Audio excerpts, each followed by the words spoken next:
کیا کہتے ہیں، جیسے آنسو آنکھوں سے نکلتے ہیں نا، تو وہ بھی کیا ہوتے ہیں، ایک طرح سے آنکھ بند ہوتی ہے یا پھر پورا پیک ہوتا ہے، اچانک سے آنسو گرتے ہیں، تو اس کے لیے بھی کیا آتا ہے ورڈ فلق۔ تو فلق کیا ہے پھر، پھٹنا، چیرنا، کوئی چیز ایک دم ٹیر ہونا۔ تو بہت ساری چیزیں پھٹتی ہیں، مثال کے طور پر صبح جو ہے وہ بھی اندھیرے سے پھٹ کے نکلتی ہے۔ صبح طلوع ہوتی ہے نا، تو وہ کیسے ہوتی ہے، وہ بھی فلق کا ٹائم ہوتا ہے، تو وہ گویا اندھیرا کو پھاڑ کے نکل رہی ہے۔ تو صبح کے رب کی میں پناہ میں آتا ہوں یا پناہ چاہتا ہوں۔ لیکن فلق کا ایک معنی مخلوق بھی لیا گیا ہے، کیونکہ دیکھیے ہر مخلوق کسی نہ کسی طرح پھٹنے کے عمل سے پیدا ہوتی ہے، ٹھیک ہے؟ آپ کوئی بھی کریشن دیکھیے، وہ پھٹنے کے ہی عمل سے دنیا میں آتی ہے۔ جیسے بیج پھٹتا ہے تو پودا نکلتا ہے، انڈا پھٹتا ہے اس میں سے بچہ نکلتا ہے۔ اسی طرح پیدائش کا جو بھی عمل ہے وہ فلق سے جڑا ہوا ہے، پھٹنے کے عمل سے، ٹھیک ہے؟ قرآن میں آتا ہے نا فالق الاسباح، صبح کو پھاڑ کر نکالنے والا۔ اور ایک جگہ آتا ہے فالق الحب والنوا، فالق الحبی والنوا، والنوا تو یہاں بھی حب کیا ہے، بیج ہے، نوا گٹلی کو کہتے ہیں، تو بیج اور گٹلی کو پھاڑنے والا، تو پھاڑنا، پھٹنا۔ تو اسی لیے نا فلق کے ایک اور معنی کیا لیے گئے ہیں، مخلوق کے، کیونکہ ہر مخلوق یہ پھٹنے کے عمل سے ہی پیدا ہوتی ہے، رائٹ؟ تو کہا گیا، کہہ دیجئے میں پناہ لیتا ہوں مخلوق کے رب کی، صبح کے رب کی، ٹھیک ہے؟ صبح اندھیرے کی چادر کو پھاڑ کر نکلتی ہے۔ دیکھیے پناہ دو قسم کی ہوتی ہے، ایک پناہ دنیاوی چیزوں سے ہوتی ہے، جیسے آپ بارش سے پناہ لے رہے ہیں، دھوپ سے پناہ لے رہے ہیں، رائٹ؟ اب دھوپ سے پناہ لینے کے لیے آپ کیا کرتے ہیں، آپ چھتری کا استعمال کرتے ہیں، یا آپ کسی سائے کی جگہ چلے جاتے ہیں۔ بارش سے بچنے کے لیے آپ کیا کرتے ہیں، کوئی چھت کے نیچے آ جاتے ہیں، تو وہاں پر آپ نے پناہ لے لی، یہ دنیاوی پناہ ہوگی۔ دوسری پناہ کیا ہے، اللہ تعالیٰ سے پناہ مانگ، کیونکہ اللہ ہر چیز پر قدرت رکھتا ہے، ہر قسم کے خطرے سے بچا سکتا ہے، ٹھیک ہے؟ تو قرآن میں اصل مقصد یہی ہے کہ انسان ہر مشکل اور خطرے میں اللہ ہی کی پناہ مانگے، ٹھیک ہے؟ صرف اللہ کی، جو بھی مشکلیں آئے، جو بھی زندگی میں رکاوٹیں آئے، نفس کے جو بھی خواہشات ستائیں، لوگوں کی مخالفتیں ہوں، یا دنیا کی لالچ ہو رہی ہو، بعض اوقات ایسا ہوتا ہے قریبی لوگ پریشان کرتے ہیں، تو ان سب سے بچنے کے لیے مومن کو کیا کرنا چاہیے، اللہ کی مدد، اللہ کی پناہ میں آنا چاہیے۔ من شر ما خلق، اس شر سے جو اس نے، ہر اس چیز کے جو اس نے پیدا کی ہے اس کے شر سے، یعنی ہر اس چیز کے شر سے جسے اللہ نے پیدا کیا ہے۔ شر کیا ہوتا ہے، شر کس کو کہتے ہیں، شر کا دیکھیے اپوزٹ ہوتا ہے خیر۔ خیر کیا ہوتا ہے سب کو پتا ہے، بھلائی، نیکیاں، اچھائیاں، ہر اچھی چیز۔ شر کیا ہے پھر، اس کا اپوزٹ برائی، نقصان، ٹھیک ہے؟ عربی میں ایک اور لفظ آتا ہے بغض، یہ بھی اسی آس پاس معنی آتے ہیں، کسی سے شدید نفرت، کراہت۔ جب کوئی چیز اچھی نہیں لگتی ہے، ناگوار لگتی ہے، تو کیا ہوتا ہے پھر، بغض ہوتا ہے۔ ایک اور لفظ آتا ہے عربی میں قبح، قاف با ہا، قبیح، بدصورت کے لیے آتا ہے۔ اس کا اپوزٹ کیا ہے، حسن، احسن، سب سے خوبصورت۔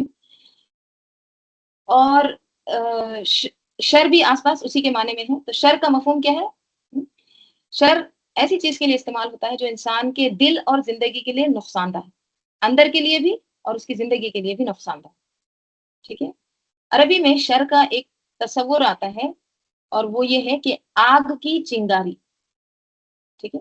عربی میں شر کا ایک تصور آگ کی چنگاری کی طرح بھی بیان کیا جاتا ہے۔ جیسے آگ سے ایک چھوٹی سی چنگاری ہوتی ہے، اگر وہ جسم پر گر جائے تو جلا دیتی ہے، تو اسی طرح شر بھی کیا ہوتا ہے، انسان کے دل اور زندگی پر اگر گر جائے نا تو اس کو جلا کے راکھ کر دے۔ تو اللہ تعالیٰ یہاں پر کیا فرما رہے ہیں، من شر ما خلق، میں اللہ کی پناہ مانگتا ہوں اس کی پیدا کی ہوئی ہر چیز کے شر سے، ٹھیک ہے؟ دیکھیے دنیا، اللہ تعالیٰ خالق ہے، اور اللہ کے علاوہ ہر چیز کیا ہے، خلقہ ہے، مخلوق ہے، ٹھیک ہے؟ تو جتنی بھی چیزیں اللہ تعالیٰ نے پیدا کی ہیں نا، جہاں اس میں آپ کو فائدہ نظر آتا ہے وہاں اس کا نقصان بھی ہوتا ہے، ٹھیک ہے؟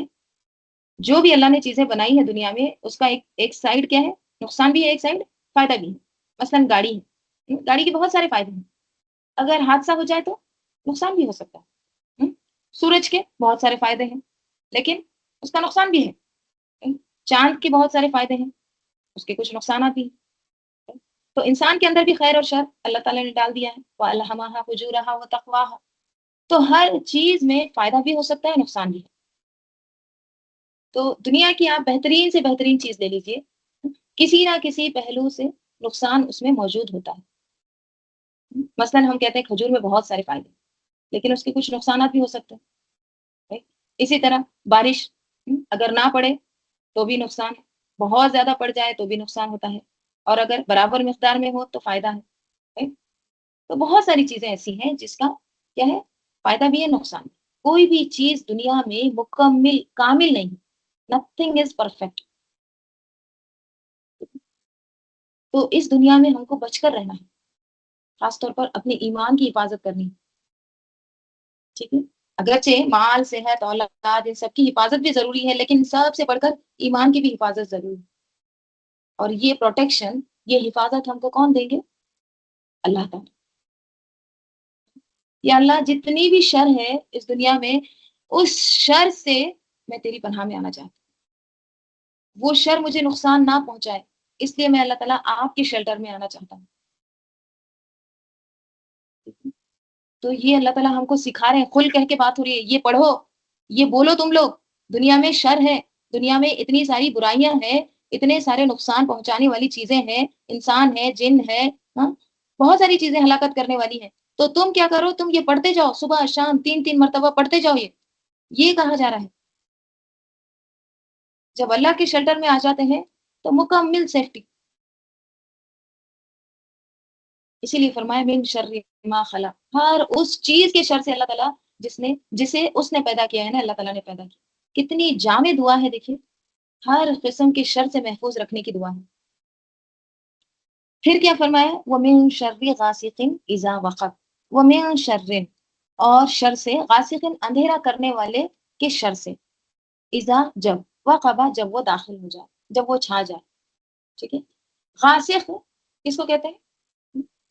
یہاں پر دیکھیے رات کا رات ایسا ترجمہ میں آتا ہے غاسق کا، ٹھیک ہے۔ تو غاسق کے بھی معنی بہت وسیع ہیں، صرف رات ہی کے لیے نہیں آتا ہے۔ جیسے آپ صلی اللہ علیہ وسلم نے ایک مرتبہ چاند کو دیکھ کر فرمایا تھا کہ یہ بھی غاسق ہے، ٹھیک ہے۔ اب آپ سوچیں گے چاند میں کیا شر ہو سکتا ہے؟ چاند میں کیا شر ہو سکتا ہے؟ دیکھیے، رات کو تو شر ہم سمجھتے ہیں، رائٹ؟ رات جو ہوتا ہے نا، اندھیرا ہوتا ہے، اندھیرے میں شر ہوتا ہے، رائٹ؟ جنگلی جانور نکل آتے ہیں، چور ڈاکو نکل آتے ہیں، انسان کو نقصان پہنچنے کا خطرہ زیادہ ہوتا ہے رات کے وقت۔ چاند کے بارے میں کیا شر ہو سکتا ہے؟ دیکھیے، چاند کے تعلق سے آتا ہے، چاند کے اندر ایسی قوت ہے جو سمندروں کے پانی کو ہلا دیتی ہے۔ سمندر کے اندر جو پانی ہوتا ہے نا، جو لہریں ہوتی ہیں، ٹائڈز جس کو کہتے ہیں، مد و جزر، ٹھیک ہے۔ تو چاند کے اندر ایسے ریز ہوتے ہیں، وہ وہ سمندر کے پانی کو ہلا دیتے ہیں۔ سمندر کا پانی کئی کئی فٹ اوپر اٹھ جاتا ہے، نیچے چلا جاتا ہے، وہ ریز کی وجہ سے بعض اوقات تباہی کا سبب بھی بن جاتا ہے، اتنا اس میں پاور ہوتا ہے۔ کچھ ماہرین جو ہوتے ہیں نا، ایکسپرٹس، وہ یہ بھی کہتے ہیں کہ چاند کا تعلق بعض دماغی بیماریوں سے بھی ہوتا ہے، ٹھیک ہے۔ اس کے بڑھنے یا گھٹنے کے ساتھ بعض مریضوں کے حالت میں بھی فرق آ سکتا ہے۔ لیونار کس کو کہتے ہیں؟ مون کو، اور لیونیٹک کس کو کہتے ہیں؟ مینٹل، ٹھیک ہے۔ تو چاند کی جو اس کی تاریخ ہے، وہ جو گھٹتا ہے گھٹتا ہے گھٹتا ہے، بڑھتا بڑھتا ہے نا، تو اس کے اکارڈنگ مرض میں بھی اضافہ ہوتا ہے، کمی ہوتی ہے، یہ ماہرین کے۔ تو اگر چاند سمندر کے پانی کو ہلا سکتا ہے تو کیا اس انسانی جسم کے پانی کو نہیں ہلا سکتا؟ انسانی جسم پر اثر نہیں کر سکتا؟ اسی لیے ہم کیا دعا کر رہے ہیں، اللہ تعالیٰ جو بھی، اب چاند کہاں ہے؟ اوپر ہے، جو بھی اوپر کا شر ہے نا اللہ تعالیٰ، اس سے بھی ہم تیری پناہ میں آتے ہیں، اور جو زمین پر جو شر ہے، من شر ما خلق، زمین پر جو بھی شر ہے اس سے ہم تیری پناہ میں آتے ہیں، اور جو زمین کے اوپر ہے اس سے بھی ہم تیری پناہ میں آتے ہیں۔ بچا کیا؟ کچھ بھی نہیں بچا، سب کچھ کور ہو گیا اس دعا میں۔ یعنی زمین پر شر پہنچانے والی چیزوں سے بھی اللہ تعالیٰ ہم آپ کے شیلٹر میں آتے ہیں، اور آسمان پر بھی جو شر ہے، وہ جو نقصان پہنچائے گا اس سے بھی ہم تیری پناہ میں آتے ہیں، اس کے شر سے بھی ہم تیری پناہ میں آتے ہیں۔ تم ہم کو ان ساری چیزوں سے بچا کے رکھ۔ سوچیے آپ، یہ سورہ فلق ہے، کبھی ہم اس کو ایسے پڑھے ہیں، اس کو اس طرح سے سمجھ کے اتنے اس میں۔ اب بولیے، کسی کو اگر جن ہے، اثرات ہے، کسی کو نظر بد لگی ہے، کسی کو کوئی بیماری ہے، تو یہ پڑھنے کے لیے کہا گیا ہے نا۔ اگر ہم اتنا سوچ کے سمجھ کے یہ معنوں کے ساتھ اگر ہم پڑھیں گے تو کوئی شفا نہیں ہوگا؟ ضرور ہوگا۔ ہم کو پتہ ہی نہیں رہتا، ہم تو وہ جو الفاظ ادا کرتے ہیں وہ بھی تجوید سے نہیں کرتے، وہ بھی ایسے ہی کرتے ہیں، اور کیا کمپلین کرتے ہیں؟ شفا ہی نہیں ہو رہا، طبیعت ہی اچھی نہیں ہو رہی۔ تو ہم حق ادا نہیں کرتے تو پھر کیا فائدہ؟ تو وَمِن شَرِّ غَاسِقٍ إِذَا وَقَبَ وَمِن شَرِّ النَّفَّاثَاتِ فِي الْعُقَدِ وَمِن شَرِّ النَّفَّاثَاتِ، اور پھونکنے والیوں کے شر سے، فی العقد، اور کہاں پر؟ عقد، گرہوں میں، جو گرہ لگاتے ہیں، پھونکے مارتے ہیں، ان کے بھی شر سے اللہ تعالیٰ ہم آپ کی حفاظت میں آتے ہیں۔ اچھا، یہاں پر نا وقب کے بارے میں بتانا رہ گیا۔ وقب کے کیا معنی؟ غاسقٍ اذا وقب ہے نا، یہاں پر چھا جانا، یہ جو معنی آئے ہیں اس کے بھی معنی بہت وسیع ہیں۔ تو وقب کیا ہے پھر؟ وقب یعنی اس سے مراد یہ ہے کہ جب وہ چیز وسیع ہو جائے، جب وہ شر پھیل جائے، ٹھیک ہے؟ یعنی وَمِن شَرِّ غَاسِقٍ إِذَا وَقَبَ، یعنی وہ اندھیرا کرنے والی یا رات یا چاند کے شر سے جب وہ چھا جائے، یعنی جب پھیل جائے، تو اس سے کیا مراد ہے؟ کہ جب رات چھا جائے اور اس کا شر عام ہو جائے، سب طرف پھیل جائے، تو اے اللہ تعالیٰ ہم کو بچا لے۔ یعنی جب چاند کا شر پھیلنے لگے تو ہمیں اس سے محفوظ رکھ، یہ معنی، ٹھیک ہے؟ وقف، وقف جو ہوتا ہے نا، وہ کسی چیز کا دوسری چیز کے اندر داخل ہو کر سما جانا، یہ معنی آتے ہیں۔ اصل اس کے جو لغوی معنی ہے، کسی چیز کا دوسری چیز کے اندر داخل ہو کر سما جانا، اس میں سرایت کر جانا، یعنی صرف ظاہری طور پر نہیں بلکہ اس کے رگوں پے میں اتر جانا، یہ معنی آتے ہیں وقف کے۔ اب آپ دیکھیں، اگر چاند کو ہی ہم لیں تو وہ رگوں پے میں کیا کرتا ہے؟ داخل ہو جاتا ہے، اس کی جو ریز ہوتی ہے وہ اثرات کرتی ہیں، خون کے ساتھ دوڑنے لگتی ہیں۔ تو ہم کیا دعا مانگتے ہیں؟ اللہ تعالیٰ جب وہ اس طرح سے سما جائے، پورا چھا جائے، یا اللہ ہم تیری پناہ میں آتے ہیں، ہم کو تو بچا لے، کیونکہ وہ اس کے اثر ہیں، اس کے بہت سارے ایفیکٹس ہوتے ہیں، تو یا اللہ اس کے ایفیکٹ سے ہم کو بچا کے تیری پناہ میں رکھ۔ پھر کہا جا رہا ہے وَمِن شَرِّ النَّفَّاثَاتِ فِي الْعُقَدِ، اور گروہوں میں پھونک مارنے والوں کے شر سے، ٹھیک ہے؟ یہ جو اعوذ ہے نا، یہ اعوذ پورے سورے اختتام تک، یہ پورا سورے کے اس کے اوپر اس کا عطف ہو رہا ہے، یعنی ہم پناہ چاہتے ہیں کس کی؟ گروہوں میں، یا وہ جو گیٹھیاں مارتے ہیں، عقد ہے، اس میں پھونک مارنے والوں کے شر سے۔ نفاسات کس سے ہے؟ نفسا سے۔ نفسا کس کو کہتے ہیں؟ ہلکی پھونک مارنے کو، یعنی پھونکتے ہیں نا، بلو کرتے ہیں، ایسا بلو کرنا یا پھونکنا جس میں تھوڑا سا لعاب بھی نکلے، تھوک بھی شامل ہو جائے۔ ایک ہوتا ہے نا نفخہ، سور پھونکنے کا جو آتا ہے، تو نفخہ ہوتا ہے زور سے پھونکنے کو کہتے ہیں، ٹھیک ہے؟ سور بھی زور سے پھونکا جائے گا، لیکن نفسہ کیا ہوتا ہے؟ ہلکا پھونکنا جس میں تھوڑا سا لعاب بھی ہو۔ تو نفاسات کس کو کہتے ہیں؟ نفاسات ان لوگوں کو کہتے ہیں جو گروہ میں پھونکے مار کر جادو کرتے ہیں، ٹھیک ہے؟ نفسا، نفسات اس کا جمع ہے، ٹھیک ہے؟ تو جو پھونکے مارتے ہیں، جو عقد بھی کیا ہے؟ گیٹ کو کہتے ہیں، گرہ لگانا۔ یہ جو گرہ لگاتے ہیں اور اس میں پھونکے مارتے ہیں، تو اس سے مراد کون ہے؟ جادوگرنیاں۔ اب یہاں پر دیکھیے نفاسات مونس کا دکھ رہا ہے نا صیغہ، لیکن یہ صفت کے طور پر آیا ہے نا، تو اس میں عورتیں بھی آ جاتی ہیں، مرد بھی آ جاتے ہیں، ٹھیک ہے؟ یعنی وہ تمام لوگ جو گروہوں میں پھونکے مارے، جادو کریں، ان سب کے شر سے اللہ تعالیٰ ہم تیرے شیلٹر میں آتے ہیں، ہم تیری پناہ میں آتے ہیں۔ پناہ بولتے ہی آپ پورا وہ امیجن کر لینا، ٹھیک ہے؟ مرغی کس طرح سے سیو کر لیتی ہے اپنے بچوں، کہ اللہ ہم تیرے شیلٹر میں آتے ہیں۔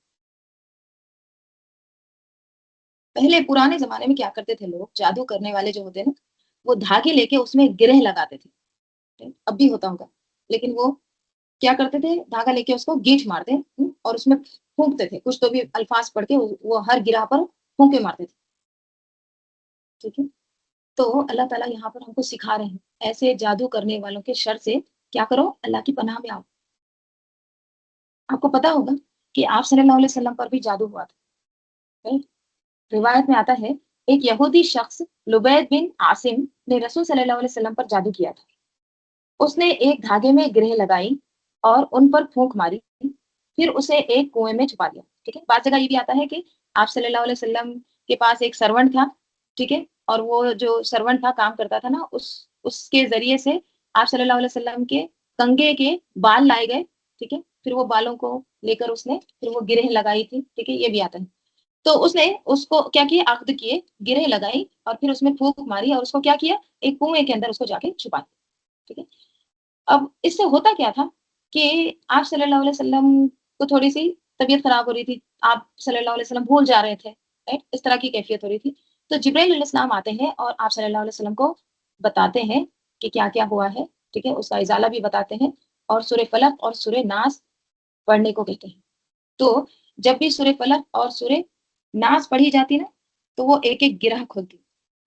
کہا جاتا ہے، یہ بھی آتا ہے تفاسیر میں کہ یہ سورہ فلق میں 5 آیتیں ہیں، سورہ ناس میں کتنی آیتیں ہیں؟ 6 آیتیں. 5 اور 6 کتنی ہوئی ٹوٹل آیتیں؟ 11. تو وہ یہودی نے 11 گرہ لگائی تھی اس میں. ٹھیک ہے، تو جب بھی ایک یہ پورا پڑھتے نا، سورہ فلق سورہ ناس کی ایک ایک آیت جب پڑھتے تو وہ ایک ایک گرہ کھلتی. ٹھیک ہے، تو اس طرح سے وہ اللہ تعالیٰ نے شفا دیا. ٹھیک ہے، تو یہ جادو کا جو اثر تھا نا، اس سے پھر آپ صلی اللہ علیہ وسلم آزاد ہو گئے. ٹھیک ہے، اب دیکھیے اس کے تعلق سے نا بعض تفاسیر میں یہ بھی آتا ہے کہ یہ سورہ جو 2 صورتیں ہیں نا، معوذتین، یہ مدنی ہے. تو وہ دلیل اس بات کی یہی دیتے ہیں کہ جب جادو ہوا تھا نا تو یہ مدینے کی بات ہے نا، ہجرت کے بعد کی بات ہے، مدینے میں ہوا تھا، رائٹ؟ تو اسی لیے وہ یہ دلیل دیتے ہیں. لیکن دیکھیے بعض مفسرین کا قول یہ بھی ہے کہ سورت پہلے نازل ہو چکی ہے، اس کو دوبارہ پڑھنے کے لیے کہا گیا. جیسے ہوتا ہے نا، مکے میں نازل ہو گئی ہے مکی دور میں، لیکن ریمائنڈ کرایا گیا کہ یہ 2 صورتیں یہاں پر پڑھو، یہ اس کا ازالہ ہے. ٹھیک ہے، تو یہ دونوں طرح کی اس میں بات ملتی ہے تفاسیر میں. اللہ تعالیٰ عالم، علماء کے درمیان اختلاف. ٹھیک ہے، تو خیر، تو اس طرح سے اللہ تعالیٰ نے بچا لیا. اس طرح سے یہ جادو کا جو اثر تھا یہ زائل ہو گیا. ٹھیک ہے، جادو حرام ہے اسلام. ٹھیک ہے، جادو کرنے والے اکثر کیا کرتے ہیں، شیطانوں کی پناہ لیتے ہیں. اور وہ جو شیطان ہوتے ہیں وہ بہت گندگی میں رہتے ہیں. بہت یہ جو عامل وغیرہ ہوتے ہیں جو شیطانوں کو قابض کرتے ہیں یا جو بھی، یہ شیطان کو اپنے قابض میں کرنے کے لیے بہت سارے گندے کام کرتے ہیں. گندی گندی چیزیں جمع کرتے ہیں، جو بھی دنیا میں گندی چیزیں ہوتی ہیں ان کو جمع کر کے وہ جو گندا خون ہوتا ہے اس سے قرآن کی آیتوں کو الٹا لکھتے ہیں.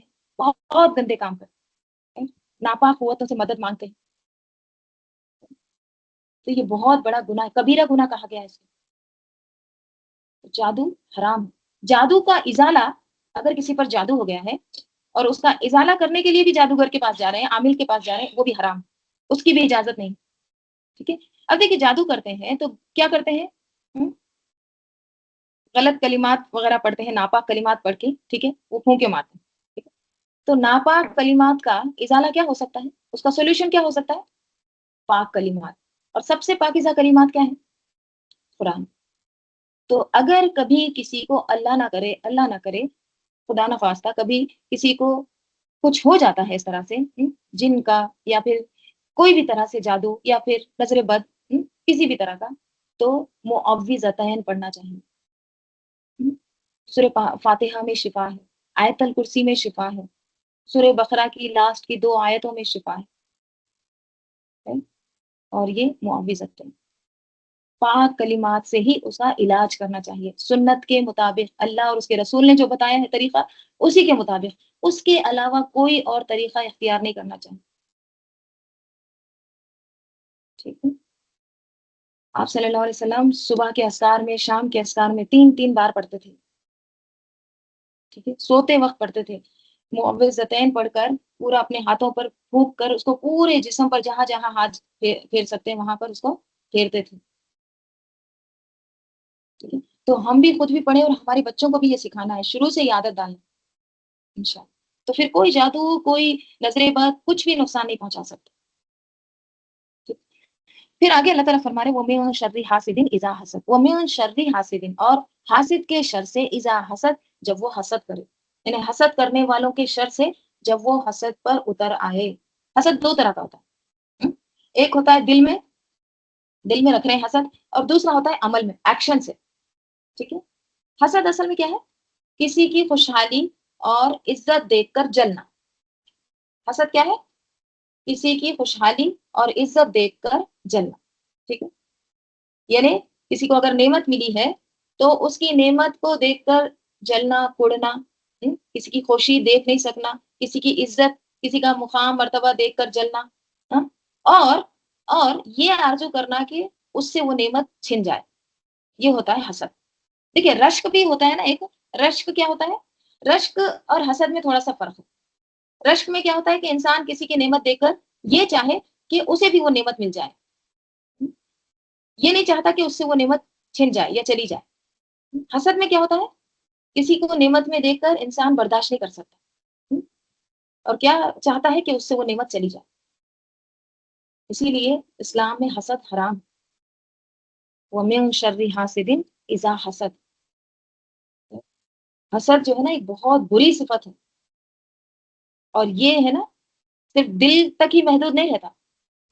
جب دل میں آتا ہے نا تو پھر وہ ایکشن میں بھی آتا ہے، بڑے بڑے جرائم کا سبب بنتا ہے. دنیا کا پہلا جو قتل ہوا تھا، حابیل اور قابیل کا جو قصہ ہے، اس کی وجہ کیا تھی؟ حسد. تو حاسد جب تک اپنے دل میں حسد رکھتا ہے نا، تو وہ اسی کو نقصان دیتا ہے، اپنے آپ کو ہی نقصان دیتا ہے. ہاں پھر آگے بڑھ کر وہ جب عمل میں لاتا ہے وہ حسد کو، دوسروں کے خلاف جب ایکشن لینے لگتا ہے تو کیا ہوتا ہے؟ دوسروں کو بھی نقصان. تو پھر دوسروں کا کام کیا ہے؟ بہت سارے حاسد ہیں ہمارے، اب کیا کرنا کیا کرنا، بہت سارے لوگ کہتے ہیں تو کیا کر رہے ہیں؟ اب حاسد تو ہے، بچیں کیسے؟ یہ سورہ سکھایا گیا ہے، بچو، اللہ کی پناہ میں آؤ. سب سے بہترین شیلٹر ہے یہ، ٹھیک ہے؟ تو اللہ تعالیٰ سے دعا کریں، اللہ ہی کی پناہ میں آئے. یا رب جب حاسد حسد کرے، دل میں یا ایکشن میں لائے، اس کو عملی جامہ پہنانے لگے، تو ہمیں اپنی پناہ میں لے. ٹھیک ہے؟ دیکھیے جب ہم یہ مانگتے ہیں نا، جب دعائیں پڑھتے ہیں یا جب آیات پڑھتے ہیں نا، تو ہم کو یقین بھی ہونا چاہیے. مومن جو ہے نا وہ یقین رکھتا ہے ہر چیز پر. جب تک آپ کو یقین نہیں ہوگا نا، تو پھر آپ کو شفا بھی نہیں ہوگا. تو یہ یقین ضروری ہے. اور یاد رکھیے جب تک اللہ نہ چاہے کوئی شخص کسی کو نقصان کبھی بھی نہیں پہنچا سکتا، یہ یاد رکھیے. اور جو شخص اللہ تعالیٰ کی پناہ میں آ جاتا ہے، دنیا میں کتنے بھی برے لوگ رہو، کتنے بھی بدخواہ لوگ رہو، وہ اس کا کچھ بگاڑ نہیں سکتے اگر وہ اللہ کی پناہ میں ہے. اور حسد کرنے والے دنیا میں بھی جلتے ہیں. دیکھیے حسد کرنے والے ایسا نہیں ہے کہ وہ دوسروں سے حسد کر رہے ہیں، بری نگاہوں سے دیکھ رہے ہیں تو وہ دوسروں کو نقصان پہنچا رہے ہیں، وہ خود کو بھی نقصان پہنچاتے ہیں. وہ خود بھی یہاں تو اپنے آپ کو جلاتے ہیں، وہاں آخرت میں بھی جلیں گے. ان کا جو سکون ہوتا ہے نا وہ ختم ہو جاتا ہے، اطمینان حاصل نہیں ہوتا ان کو حاسدوں.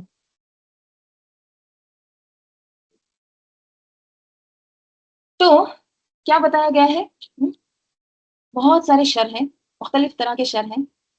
پہلے تو ہر چیز کے شر کی بات کی گئی، ہر چیز کے شر سے اللہ تعالیٰ من شر ما خلق، جتنا بھی تو نے بنایا ہے، خلقہ کیا ہے، پیدا کیا ہے، ان تمام شر سے اللہ تعالیٰ ہم تیری پناہ میں آتے ہیں. عام شر سب کچھ، ہر چیز آ گئی اس میں. پھر خاص شر کی بات کی گئی، رات کے شر کی، چاند کے شر کی جب وہ چھا جائے، پھر جادوگروں کے شر سے، پھر حاسدوں کے شر سے. یا اللہ ہم تیری پناہ میں. تو اس سے کیا پتہ چلتا ہے یہ جو 3 شر ہے نا یہ بہت انتہائی نقصان دہ ہے. اس لیے ان سے بچنے کے لیے اللہ تعالیٰ سے دعا کرنی چاہیے.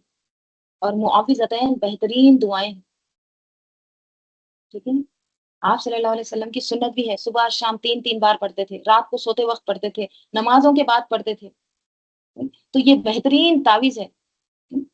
کسی کے پاس تعویذ لینے کے لیے نہیں جانا چاہیے، کسی سے تعویذ مانگنے کی ضرورت نہیں ہے. آپ کو اللہ تعالیٰ نے قرآن میں تعویذ لکھ کر دے دی،